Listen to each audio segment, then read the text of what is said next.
Okay, guys, today's lesson is 1-7. We're doing words, equations, tables, and graphs.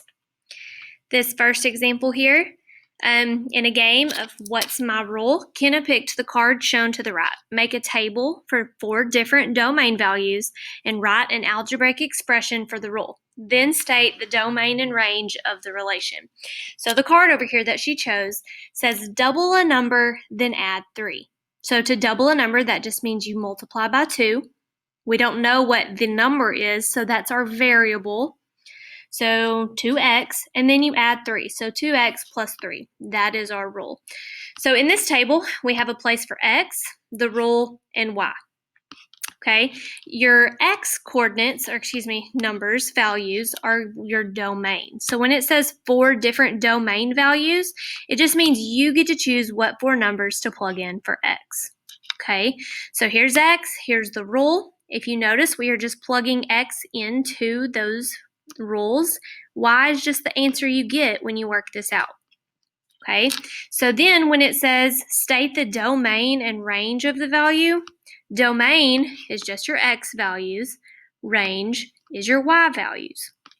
So these are an algebraic expression, this rule is, because just like we talked about in class yesterday, an expression means there's no equal sign. An algebraic expression means you're going to have letters and numbers in an expression with no equal signs. Okay, so what I want you to do now is I want you to attempt this problem. Okay, after you read it, you'll pause the video and draw a table and try and answer this problem. It says Jenna picked the game card shown. Make a table for 4. Okay, so we make our table. We have to make sure we include our x, the rule, and your y. And it said choose 4 domain values, so we just pick 4 different numbers. I know that's not the prettiest. So I'm going to choose 1, 2, 3, 4. Now, the card said triple the number, then subtract 1. So triple the number means multiply by 3. And subtract 1, minus 1. So our rule is 3x minus 1. So when I plug those in, I have 3 times 1 minus 1, 3 times 2 minus 1, 3 times 3 minus 1, and 3 times 4 minus 1. These numbers just replace your x for each row. So here, 3 times 1 is 3, minus 1 is 2. 3 times 2 is 6, minus 1 is 5. 3 times 3 is 9, minus 1 is 8, and 3 times 4 is 12, minus 1 is 11. So my domain values are your x values, 1, 2, 3, 4. And your range is your y values, 2, 5, 8, 11. Now, if you're kind of confused on this, I want you to think of this as like some function, like think of a big corporation or a factory. The rule is the machine. Okay, you're going to love these beautiful art skills. Okay, so X is what gets plugged in. That's all the little pieces, okay? The machine that puts it all together, that's your rule. Okay, that's where all the little pieces come together. And then the final product that comes out of that machine is your Y. Your X is called your input value because it's the numbers getting put into the machine, all the little pieces. The rule is the machine. That's where all the work happens, where everything gets put together, where you're having to work everything out.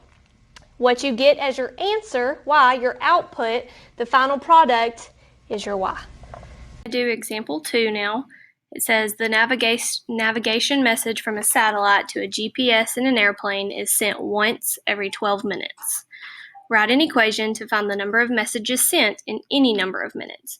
So this one to me is a little tricky because the way they word it, it kind of makes you think about it backwards from what they want. So they're asking us to actually find the number of messages sent. When you read the original problem, it kind of makes you want to solve for how much time, because then because they want to know the number of messages sent for any number of minutes. Well, we know it takes 12 minutes for one message. So to figure out the total number of messages, you would have to take the total time, which again we don't know, and divide it by 12. So the equation, they used n and t. would be n equals t divided by 12. If you were using y and x, it would be y equals x divided by 12. So then they ask us to make a table to find the number of messages in 120, 180, 240, and 300 minutes, and then graph the ordered pair. So we make our table like normal, the 3 columns. We have our x value here, which is t, our rule here in the middle, which is t divided by 12, and then our y column over here, which is n. They gave us what numbers to use in our domain. They told us to do 120, 180, 240, and 300 minutes. So we take those and plug them in for t. So we have 120 divided by 12, 180 divided by 12, 240 divided by 12, and 300 divided by 12. That is how we get our n values over here. So then when we are asked to graph it, being that we're talking about time, it cannot be negative. So if you look over here at our graph, we can just do a little L shape. Time over here, t, represented our x, so that has to go on bottom. Messages represented our y value. So then they counted by 50s here and 5s here. You just kind of use what works best for the numbers that you're given. So when t was 120, which is kind of roughly right here, there was 10 messages. After 180 minutes, there was 15 messages. After 240, there was 20 messages, and after 300 minutes, there was 25 messages. And there is your graph. Okay, so the problem tells us that sound travels at about 1,088 feet per second at 32 degrees Fahrenheit in dry air at sea level. Okay, and A says write an equation to find the distance traveled by sound for any number of seconds. So first we have to look at what we're given. So they gave us, we know 1,088, but it says feet per second. So we have to break down what that means. They're telling us that per second, that means for 1 second. In 1 second, it goes 1,088 feet. Okay, and they want us to find, well, how far will it go by traveling any number of seconds? So our distance can be considered our y. So I'll say d for distance, and we'll change it to y and x in just a second. So the distance traveled, because they asked us to find the total distance for any number of seconds. Well, we already know for 1 second, it goes 1,088 feet. So think, what would you do if you wanted to know how far it would travel in 3 seconds? Okay, you would multiply.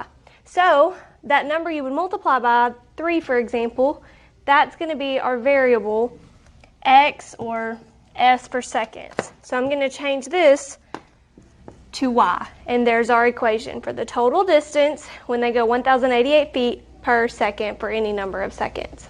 Okay, B says make a table to find the distance sound travels in 0, 1, 2, and 3 seconds, then graph the ordered pair.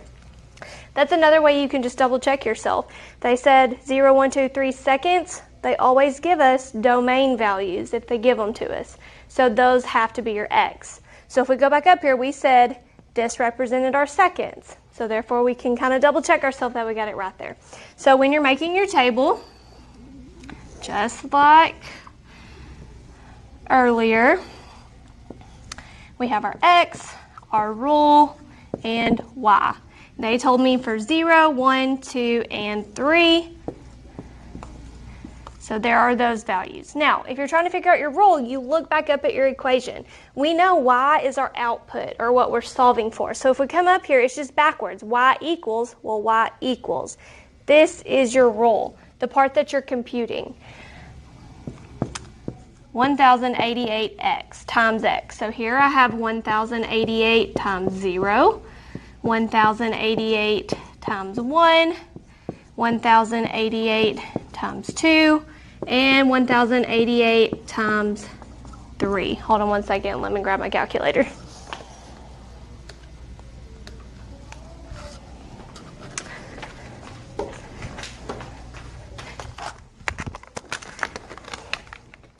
Because I don't know about you, but I'm not fixing to do 1,088 times 3 in my head. Okay, so we know anything times 0 is 0. That one's easy. I guess I need to make this a little bigger.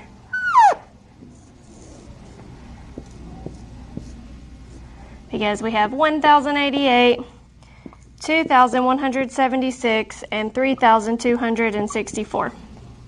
Okay, so we've made our table. Now when it says to graph the ordered pairs, well, first let's look at our ordered pairs. That's the easy part. So if we come back, your ordered pair is an x and a y coordinate, or x and y value. We have that, so these are our points. I do want to mention, this problem is talking about distance. So if you notice, we start at 0, 0, and then it stays in that first quadrant because they are all positive. Distance cannot be negative, so that makes sense. So when we graph this one, we don't have to do the full graph, we just need that first quadrant. So when we're trying to figure out which one's x and y, just go back and look at what represented what.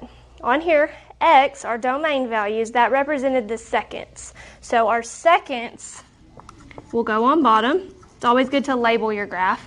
So then your y, which was your distance, and you can put feet in parentheses if you want, will go up the y-axis. Now, if you notice, these numbers are huge. We're not going to count by ones or twos or fives. I'm going to go ahead, since it's got to go all the way up to 3,000, I'm going to count by 500s.